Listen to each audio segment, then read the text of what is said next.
Well, hello everyone. My name is Mighty Stream, and I'm going to do your December the 6th, just for today, in a meditation.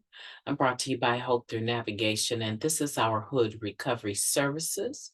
You can reach me at recoveryofhope21@gmail.com. Allow me to share the screen with you. Hope you're having a beautiful day, a beautiful morning.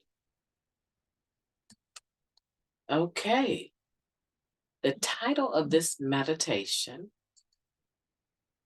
is Romance and Recovery, December 6th. Relationships can be a terribly painful area. Basic text, page 82. Love is like an elixir for some of us. The excitement of a new lover, the intrigue of exploring intimacy, the sense of release we get from allowing ourselves to become vulnerable. These are all powerful emotions.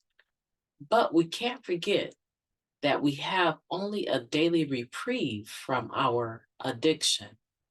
Holding on to this daily reprieve must be the top priority in any recovering addict's life. We can become too involved in our relationship. We can neglect old friends and our sponsor in the process. Then, when things get difficult, we often feel that we can no longer reach out to those who helped us prior to our romantic involvement. This belief can lay the groundwork for a relapse. By consistently working our program and attending meetings, we ensure that we have a network of recovery, even when we're deep in a romance. Our desire to be romantically involved is natural, but we mustn't forget that without our program, even the healthiest relationship will not guard us against the strength of our addiction. Just for today, in my desire for romance, I will not ignore my recovery. Let's take a moment of silence, followed by the we version of the Serenity Prayer. Moment of silence now, please.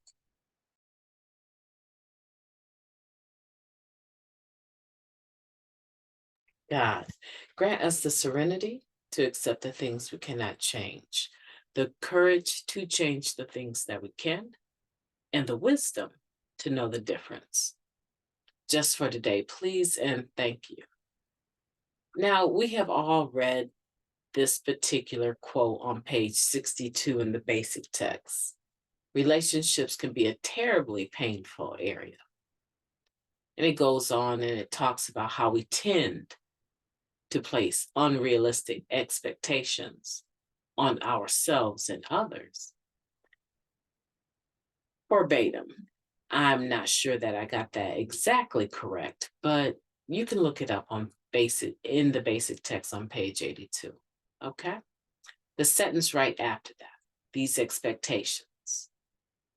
I like this topic, and the reason why I like this topic is because I've lived this topic, I understand this topic, and I know just how deadly emotionally, mentally, spiritually, and sometimes physically becoming so detached from our network of recovering individuals when we're investing all of our energy into a new romance, a new relationship, and then things go sideways in the relationship and we feel guilty. We felt like we abandoned our friends. We feel shameful. And so instead of turning to them, which they're probably longing and probably can even see trouble coming long before we do, and waiting for us to say, hey, I need some help. Throw me a lifeline here. But instead of being able to do that, we withdraw or shrink back or retract even further into a shell. And this is exactly where the lower destructive power, the opposite of our higher power, wants to get us. where we're disconnected. And in that dissonance, in that disconnection, there is the opportunity for relapse. If we're in a relationship and it's something is going wrong, it's already going bad, or some issue is there, that that is indicative of somewhat of a mental and emotional relapse already. I mean, the groundwork is right there. We're that much closer to taking our will back and going back into active addiction. That's why we need to keep our network close. The people that we develop relationships with before the romantic relationship, and be careful of the individual that would have you disconnect from everyone and everything you know just to be with them. Truly, if they have your best interest in mind, they will want for you to continue your recovery. And so I just encourage you today to look at your relationships and look at what type of relationship romantically you're in, and whether or not you've disconnected from everyone else you know just for this relationship.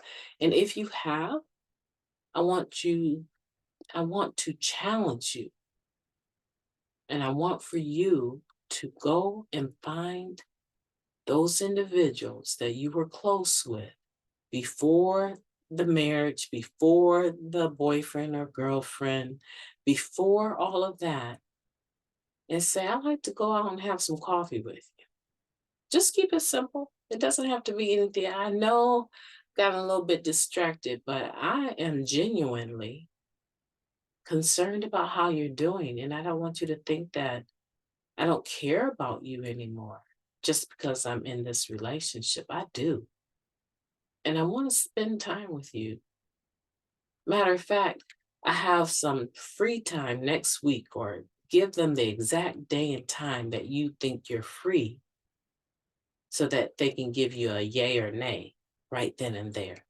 And then just follow through on it. I'm telling you, when you're in a relationship and this terribly painful area is going on, it is really helpful to have someone that you can talk to confidentially, that you don't have to worry about your business getting out. You know, the solution really is not to disconnect at all. But unfortunately, it happens, and it happens to the best of us.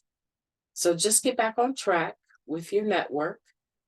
And remember that we're not going to ignore our recovery. This is assuming that the person that you're romantically involved with is not in recovery.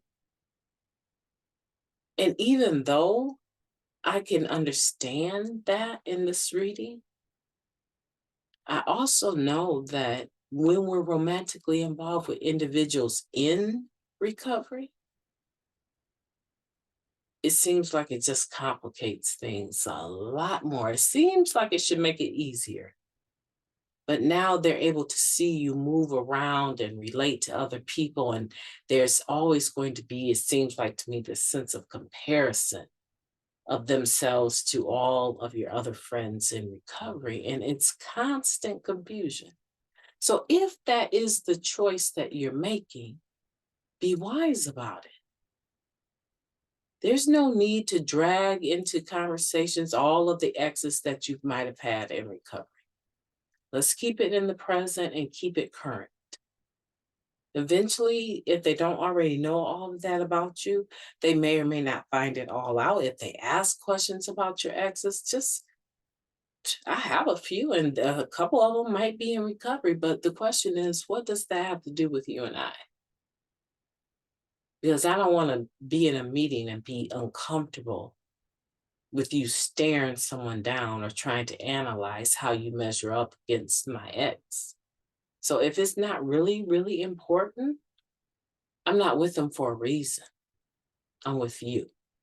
And I'm interested in how well we're going to do. right? And give them that same respect. There's no need for you to go into their past and ask them tons of questions about who they've been with in the program. So hopefully that's been helpful. I enjoyed it, and I'm going to have the best December 6th that I can possibly have. I want for you to do the same. Have a beautiful day on purpose. And I will be talking to you tomorrow.